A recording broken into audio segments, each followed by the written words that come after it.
World কাপে এরকম score হবে না, দেখা যাবে যে 160 থেকে 180-র ভিতরেই থাকছে। স্ট্রাইক রেটটা নিয়ে খুব বেশি একটা প্রবলেম আমার কাছে মনে হয় না হবে। ছোট দল বড় দল কখনোই মনে হয় না, কারণ এই দলটা কিছুদিন আগে শ্রীলঙ্কাকে হারাই আসে। ডিপিএলটা ভালো গিয়েছে, যেটা হয়তো আমাকে স্বাভাবিকভাবে একটু হলেও কনফিডেন্স দিবে। বিশ্বকাপের আগে বাংলার কাপ্তান এই মুহূর্তে ঠিক আমাদের পাশে, এবং বাংলাদেশের জন্য জিম্বাবুয়ে সিরিজটা একটা অপরচুনিটি, নিজেদেরকে শেষবারের মতো ঝালাই করে নিয়ে আমেরিকা কিংবা উইন্ডিজের উদ্দেশ্যে উড়াল দেওয়ার ক্ষেত্রে। Captain, it's not South Africa, it's not Australia, India or Pakistan, it's not that much prominent team, this is Zimbabwe. প্রিপারেশনের ক্ষেত্রে কতটা স্যাটিসফাইড অপোনেন্ট পেলেন?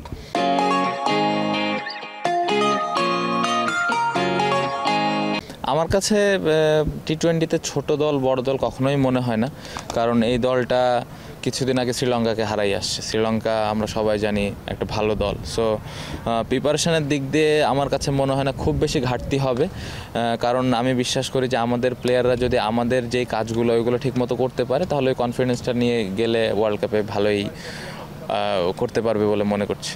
আইপিএলের ব্যাটিং ডিসপ্লের পর পুরো ওয়ার্ল্ড ক্রিকেটে এক ধরনের বাজিং চলছে regarding strike rate and regarding the wicket. World কাপের উইকেট কেমন হচ্ছে? আইসিসি ডেফিনেটলি অতটা প্লাসিড উইকেট প্রডিউস করে না, ইভেনলি ট্রু উইকেট আসলে তারা সবসময় চেষ্টা করে প্রডিউস করার জন্য। আপনাদের মধ্যে এই রকম ব্যাটিং ডিসপ্লে দেখার পর বা ওয়ার্ল্ড ক্রিকেটে এইরকম ক্রিকেট ডিসপ্লে দেখার পর আপনাদের ভিতরে আসলে কি আলোচনা হয়েছে, বা আপনাদের মেন্টাল প্রিপারেশনটা আসলে কীভাবে নিচ্ছেন? না, খুব একটা আলোচনাই হয়নি সত্যি কথা বলতে, কারণ আলোচনা করার অপশন নাই। যেরকম রান হচ্ছে আসলে এটা আনএক্সপেক্টেড আমার কাছে মনে হয়। বাট এতটুকু আমি বলতে পারি, ওয়ার্ল্ড কাপে এরকম স্কোর হবে না, দেখা যাবে যে 160 থেকে 180-র ভিতরেই থাকছে। সো ওইভাবেই প্রিপারেশন নিতে হবে, এবং অন্য টিমের কি স্ট্রেংথ আছে, কত রান করছে, এটার থেকে ইম্পর্টেন্ট হলো আমাদের স্ট্রেংথ কি, আমরা কত রান করার জন্য ক্যাপাবল। সো ওটার ভিতরে আমরা কিভাবে বোলাররা ডিফেন্ড করছি বা চেস করছি, এটা ইম্পর্টেন্ট। স্টার্ট নিয়ে আমরা সবসময় একটু কনসার্ন থাকি। উপরের দিকে আমাদের জায়গাটা একটু ভালনারেবলও, সেখানে লিটন তিনি তার স্পটটা ফিক্সড রেখেছেন। তানজিদ তামিম নাকি সৌম্য সরকার নাকি পারভেজ ইমন, এরকম অনেক খেলাই আসলে বিভিন্ন সময় চলতে থাকে। সো ওই জায়গাটা বিং দ্য ক্যাপ্টেন, আপনি তো সবসময় চান যে একটা সলিড স্টার্ট হোক টিমের, ওই জায়গাটা আপনি কীভাবে অ্যাড্রেস করেন? না, অবশ্যই আমার মনে হয় সব থেকে ইম্পর্টেন্ট যে প্লেয়ারটা খেলতেছে ও রেগুলার বেসিস যেন খেলে, সুযোগটা বেশি পায়, তাহলে প্ল্যান করাটা সুবিধা হয় এবং ওই কনফিডেন্টটা নিয়ে ব্যাটিং করতে পারে। সো হ্যাঁ, অবশ্যই অপশন আছে আমাদের, সবাই ক্যাপেবল খেলার জন্যে। সো যেই খেলবে আমি আশা করব যে টিমের জন্য ভালো কিছু করবে। ডিপিএলে আপনি যেভাবে খেললেন 122 স্ট্রাইক রেট, 3 ইনিংসে 2টাতে সেঞ্চুরি মারলেন, এটা কি বিপিএলের শোধ নিলেন? না না না না না, বিপিএল এর শোধ নিতে পারবো না, ওটা তো চলে গেছে, ওটা নেক্সট ইয়ার খেললেও হয়তো ওটা পূরণ হবে না। বাট হ্যাঁ, ডিপিএলটা ভালো গিয়েছে, যেটা হয়তো আমাকে স্বাভাবিকভাবে একটু হলেও কনফিডেন্স দিবে। বাট ডিফারেন্ট বল গেম, টি-20 ফরম্যাট, সো এখানে আবার নতুন করে কিভাবে আমি আমার স্ট্রেংথ অনুযায়ী খেলতে পারি, এটা ইম্পর্টেন্ট। এবং হৃদয়ের ক্ষেত্রেও দেখলাম বিপিএলটা 145 স্ট্রাইক রেটে খেললো, ডিপিএলটা তিনি 163 স্ট্রাইক রেটে ডিল করেছেন। এগুলো কি আপনাদের মধ্যে কোনো ধরনের আলোচনা ছিল কিনা, ভেতরে যে আমরা ওকে ফাইন টি-20 একটা প্রিপারেশন এটার ভিতর দিয়ে সারবো, একটু ব্রেভ ক্রিকেটটা খেলবো? না, প্রিপারেশন বলবো না, আমার কাছে মনে হয় যে সবসময় আমরা যখন খেলি বা যখন চিন্তা করি কোথাও একটা ম্যাচ খেলছি, আমরা চিন্তা করি যে ওয়ার্ল্ড ক্রিকেটে কিভাবে আমরা ইমপ্রুভ করতে পারি, বা একটা ওয়ার্ল্ড ক্লাস প্লেয়ার হওয়ার জন্য কোন কোন জায়গায় ইমপ্রুভমেন্টের দরকার আছে। সো ওই জিনিসটা ম্যাচ আপ করেই আসলে ম্যাচ খেলা বা প্র্যাকটিসটা করা। সো ওই জায়গা থেকেই আমার মনে হয় যে ওইভাবে আমরা ডিপিএলটাতে ব্যাটিং করেছি। ওভারঅল দলের স্ট্রাইক রেট নিয়ে আপনি কতটা হ্যাপি? লিটনের 129, তাহিদের 126, এছাড়া কিন্তু 120-এর উপর স্ট্রাইক রেটার কারণ নাই। এবছর রিশাদ, জাকের, মাহমুদুল্লাহ রিয়াদ তারা অনেক হাই স্ট্রাইক রেটে খেলা দেখিয়েছেন। সো ওভারঅল স্ট্রাইক রেট নিয়ে একটা কনসার্ন কিনা বিফোর দ্য টি-20 ওয়ার্ল্ড কাপ? না, স্ট্রাইক রেট নিয়ে কনসার্ন না, এই কারণে কনসার্ন না, কারণ হলো আমাদের টিমটাতে সবাই মিলে একসাথে পারফর্ম করা লাগে, প্রত্যেকটা প্লেয়ারের কন্ট্রিবিউশন দরকার হয়। তো যার যে রোল, ওই রোল অনুযায়ী যদি কন্ট্রিবিউট করতে পারে, তাহলে স্ট্রাইক রেটটা নিয়ে খুব বেশি একটা প্রবলেম আমার কাছে মনে হয় না হবে। বাট আস্তে আস্তে এই জিনিসটাও গ্রো করতে হবে সামনের দিকে, যদি আমরা আরও ভালো টিম হতে চাই। সো এটা একদিন 2 দিনের মাথাতে যে হয়ে যাবে তা না, এটা একটা লম্বা প্রসেস, এবং ওইটা নিয়ে প্লেয়াররা আস্তে আস্তে কাজ করছে। ইন্ডিয়ার ওয়ার্ল্ড কাপ স্কোয়াডটা দেখে অনেকেই বলছেন আইসিসির একটা বার্তা তো তারা সবসময় সবার আগে পেয়ে যান, এই ধরনের একটা কিছু থাকে।